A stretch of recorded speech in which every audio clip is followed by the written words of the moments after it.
नमस्कार। आज हमारे साथ एक ऐसी शख्सियत मौजूद है जिन्होंने समाज के प्रति अपनी जिम्मेदारी को न केवल समझा बल्कि उसे अपने जीवन का उद्देश्य बना लिया। आज हम बात करते हैं इनकी संघर्ष, इनकी सफलता और उस जज्बे की जो इन्हें दूसरों की मदद करने के लिए प्रेरित करती है।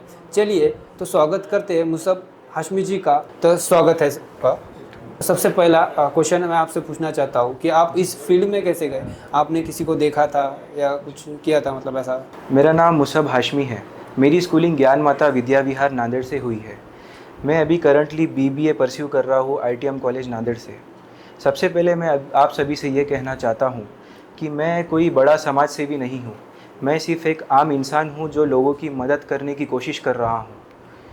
जैसे कि हम सब देखते हैं कि रोड किनारे बैठे हुए कोई भी बुज़ुर्ग आदमी या गरीब आदमी इतनी धूप में बैठे रहते हैं, तो वो लोग को सिर्फ पैसों की ज़रूरत नहीं है, उनको इंसानियत की भी ज़रूरत है। जैसे कि हम अपना खाना खाकर बचा हुआ खाना फेंक देते हैं, उस समय किसी गरीब खाना नहीं खाकर भूखा सो रहा होता है। बहुत से गरीब बच्चे अपने पैसों की तंगी के वजह से अपनी स्कूलिंग छोड़ देते हैं। तो ये वन ऑफ द रीज़न है कि मैं ये सोशल वर्क के अंदर आया हूँ। और सबसे one of the biggest reason है मेरे फादर उनके स्कूल लाइफ में एक ग्रुप स्टार्ट किए थे ईडीजी, एजुकेशनल डेवलपमेंट प्रोग्राम, जिसके अंदर मेरे फादर ने बहुत सारे स्टूडेंट्स को गाइड किया है, एजुकेशन के लिए मदद की है, उनको मोटिवेशन दी है। फिर उसके बाद मेरे फादर ने एक ग्रुप का स्टार्ट किया था, उसका नाम है खिदमत फाउंडेशन, जिसमें मेरे फादर ने बहुत लोगों की मदद की, बहुत लोगों की खिदमत की, जिससे तो उनको मैं अपना इंस्पिरेशन मानता हूँ, उनको मैं अपना मोटिवेशन मानता हूँ। और मेरे फादर ने मुझे और मेरे भाइयों को बचपन से ही सोशल वर्क की, लोगों की मदद करने की, लोगों की खिदमत करने की बहुत ज़्यादा मोटिवेशन दी है, बहुत ज़्यादा सीख दी है। तो ये one of the biggest reason है जिसके वजह से मैं भी अभी सोशल वर्क का काम कर रहा हूँ। जब आपने ये शुरुआत की थी तब घर वालों का क्या रिएक्शन था, मतलब कि उनका सपोर्ट था कि मत कर या अपने स्टडी पे फोकस कर, ऐसा कुछ था कि आपको सपोर्ट किए वाला था? जब मैंने काम शुरू किया हाँ। तो मेरी फैमिली इस काम में मेरे को बहुत ज़्यादा सपोर्टिव रही है। जैसा कि मेरा फर्स्ट वीडियो आया था जिसमें मैंने लोगों की हेल्प करके आया था घर पर, तो वो वीडियो देखने के बाद तो मेरे पेरेंट्स बहुत ज़्यादा खुश हुए। मेरी मतलब बहुत ऐसा बोले कि हम बहुत ज़्यादा प्राउड फील कर रहे हैं। तो ये रिएक्शन रहा मेरे पेरेंट्स का मेरे घर पर। ठीक है। अब वर्तमान में आप किस क्षेत्र पे काम करना चाहते हो, मतलब शिक्षा, स्वास्थ्य या ऐसे ही गरीब लोगों को मदद करना? जी, अभी फ़िलहाल तो हमारा फोकस है गरीब लोगों की मदद करना, एजुकेशन पर मदद करना, एक बेटर लाइफ देना गरीब बच्चों को या गरीब लोगों को। इस पे हम काम कर रहे हैं फ़िलहाल। एक सोशल हेल्पर होने के नाते आपको ज़मीनी स्तर पे मतलब कौन से प्रॉब्लम्स आते हैं, आप उसको कैसे फेस करते हो? बहुत ज़्यादा प्रॉब्लम्स हमें फेस करना पड़ता है। आपको मैं ये मेन 3 पॉइंट में बताऊंगा। सबसे पहली प्रॉब्लम है लोगों का भरोसा। जैसा कि आज के ज़माने में सोशल मीडिया का दौर है, तो लोगों का भरोसा बहुत ज़्यादा इम्पॉर्टेंट है। जैसे कि सही और गलत में लोग आजकल कुछ वजह से फ़र्क नहीं कर पा रहे हैं। दूसरा सबसे बड़ा इसका प्रॉब्लम है रिसोर्स। अगर आपके पास रिसोर्स नहीं है तो आपको सोशल वर्क में थोड़ी सी दिक्कत हो सकती है। तीसरा सबसे बड़ा प्रॉब्लम है लोगों की मानसिकता।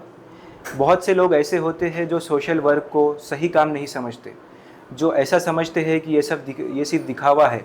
हाँ, मतलब उनके पास कुछ चीज़ है तो फेंक देंगे मगर किसी को देंगे नहीं। जी, लेकिन बहुत से लोग ऐसे भी हैं जो ऐसे मानसिकता के नहीं है, लेकिन मैं कुछ लोगों की बात कर रहा हूँ। हाँ। कुछ लोग ऐसे मानसिकता के हैं।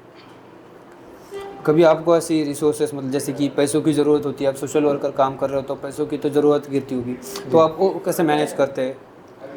मेरे हिसाब से सोशल वर्क में या फिर किसी की हेल्प करने में पैसा एक बहुत बड़ी चीज़ नहीं है। अगर आपके पास पैसा नहीं भी हो तो आप लोगों की मदद कर सकते हैं। जैसे कि अगर आपको कोई रास्ते पे प्यासा दिखा, आप उसको पानी दे सकते हैं। हाँ। अगर कोई आपको रास्ते पे भूखा दिखा, आपके घर का बचा हुआ खाना दे सकते हैं उसे। अगर आपको कोई ऐसा रोड पर आदमी दिखा जो कपड़े नहीं पहना हुआ, आप आपके पुराने कपड़े दे सकते हैं उसे। तो पैसा बहुत इम्पोर्टेंट चीज़ नहीं है हेल्प करने के लिए। सब कुछ पैसे से मायने नहीं रखता सोशल वर्क में। और अगर आपकी नीयत अच्छी होती है तो पैसों का इंतज़ाम कहीं ना कहीं से तो हो जाता है। हाँ, कोई ऐसा किस्सा बताओ जिसने आपका बहुत दिल छू लिया होगा। जी, जैसा कि प्रीवियसली हमने एक ग्राउंड पर बैठे हुए जो होमलेस परिवार के पास हम गए थे, उनको हमने राशन लेकर दिया। वो हमारे साथ में आए थे सुपरमार्केट में। तो उनके 2 छोटे बच्चे थे। तो जब वो 2 छोटे बच्चे अपने कार्ट में अपने पसंद के बिस्किट्स भर रहे थे, अपने पसंद के चॉकलेट डाल रहे थे, अपने पसंद के वेफर्स डाल रहे थे, तो उनके चेहरे पर जो खुशी मैंने देखी, ये चीज़ मुझे बहुत ज़्यादा गाइड करती है, मोटिवेट करती है। ये चीज़ मुझे बहुत ज़्यादा प्रेरित करती है और वो मोमेंट मेरे दिल के बहुत ज़्यादा क़रीब है और वो मेरे दिल को छू लिया है। आपके काम से लोगों को थोड़ा अच्छा लगता है, तो वो आपको भी कैसा लगता है? दिल को बहुत ज़्यादा सुकून होता है, अपने आप से बहुत ज़्यादा खुशी होती है, बहुत अच्छी फीलिंग आती है अगर आप दूसरों की मदद किए तो। क्या आपको कभी ऐसा लगा कि आप अकेले पड़ गए? उस समय आप खुद को मोटिवेट कैसे करते हो? कई बार ऐसा होता है कि इंटरनेट पे लोग हमें ट्रोल करते हैं, कहते हैं कि ये तो सिर्फ दिखावा है, ऐसा काम करने से क्या होने वाला है, अपने फ्यूचर पर फोकस करो।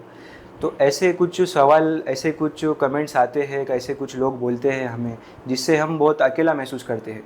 लेकिन उस टाइम पर हम जब गरीब की हमने छोटी सी भी मदद की है, उनके चेहरे की जो मुस्कान आई थी, हम अगर उसको इमेजिन करते हैं तो हमारा पूरा अकेलापन, पूरा डिमोटिवेशन सब निकल जाता है और हम बहुत ज़्यादा मोटिवेट हो जाते हैं। ठीक है। और वो जो आपको कमेंट्स आते हैं, आप उसको कैसे रिप्लाई करते हो, या मतलब उसको इग्नोर ही कर देते हो पूरा? बेहतर हमारे लिए ये रहता है कि हम उसे इग्नोर करें। जैसा कि हेट कमेंट्स, ऐसे बहुत सारे हेट कमेंट्स रहते हैं जिसका कोई मतलब नहीं। हाँ। और ऐसे भी हेट कमेंट्स रहते हैं जो हमको कुछ सिखाना चाहते हैं।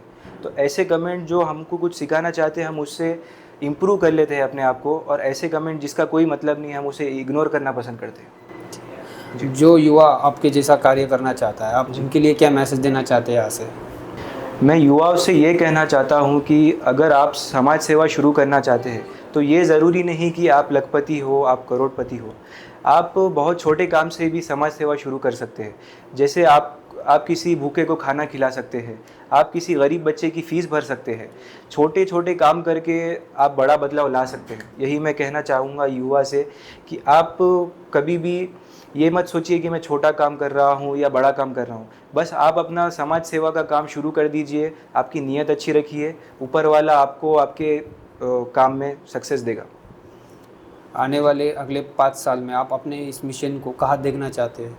मेरा ये सपना है कि ये काम सिर्फ एक व्यक्ति तक सीमित ना रहे, ज़्यादा से ज़्यादा लोग इससे जुड़ते रहे। मैं चाहता हूँ कि फ्यूचर में हम एजुकेशन पर, भूख पर, हंगर पर, हेल्थ पर बहुत बड़े लेवल पर काम करें। अगर हमारी वजह से कुछ गरीब बच्चों में एजुकेशन आ जाए, कुछ गरीब लोगों में उम्मीद आ जाए, तो यही हमारी सबसे बड़ी सफलता है। तो अब एक हम गेम खेलते हैं। ओके, सिंपल सा है, चलेंगे। आपको बस 3 सेकंड में उसका आंसर देने का है। यस। उसको रैपिड फायर बोलते हैं। ओके। तो पहला क्वेश्चन है आपसे, सेवा या शोहरत? सेवा। सड़क पर उतरकर काम करना पसंद करेंगे या ऑफिस में बैठ के? सड़क पर उतर कर काम करना। आपका सबसे बड़ा डर क्या है? गरीबों की मदद ना कर पाना। अगर आपको एक दिन के लिए प्रधानमंत्री बना दिया जाए तो सबसे पहले काम क्या करोगे आप? Free education, free food. Social work को एक शब्द में क्या कहोगे? इंसानियत। काम के दौरान जब बहुत गुस्सा आता है तो आप क्या करते हैं? गुस्सा पी लेते हैं। और एक गेम है, सिचुएशन गेम है जी। अब पहला सिचुएशन, मान लीजिए आप किसी बहुत ज़रूरी मीटिंग में है, रास्ते में आपको किसी की मदद करने की ज़रूरत है, लेकिन वहाँ रुकने के लिए आपके पास टाइम नहीं है। मैं उस ज़रूरतमंद की मदद करूँगा, क्यों तो आगे चल के मैं बहुत मीटिंग कर सकता हूँ, बहुत पैसा कमा सकता हूँ, लेकिन वो ज़रूरतमंद को मदद उधर इम्पोर्टेंट है। अगर कोई अमीर व्यक्ति आपसे कहे कि मैं आपको करोड़ों रुपए दूंगा, आपको उसका बस एक काला काम छुपाना है जी, तो आपका रिएक्शन क्या होगा? मैं फ़ंड्स एक्सेप्ट नहीं करूँगा। अगर आपको सोशल मीडिया पर कोई बहुत बुरी तरह से ट्रोल करे, आपके काम पर उंगली उठाए, तो आप उसको कैसे रिप्लाई दें? अगर वो कमेंट्स वैलिड रहेंगे तो मैं उससे कुछ सीख लूँगा, और अगर वो कमेंट्स फालतू रहेंगे तो मैं उसे इग्नोर करना पसंद करूँगा। धन्यवाद, आपने आपका इतना कीमती वक्त हमें दिया। Thank you.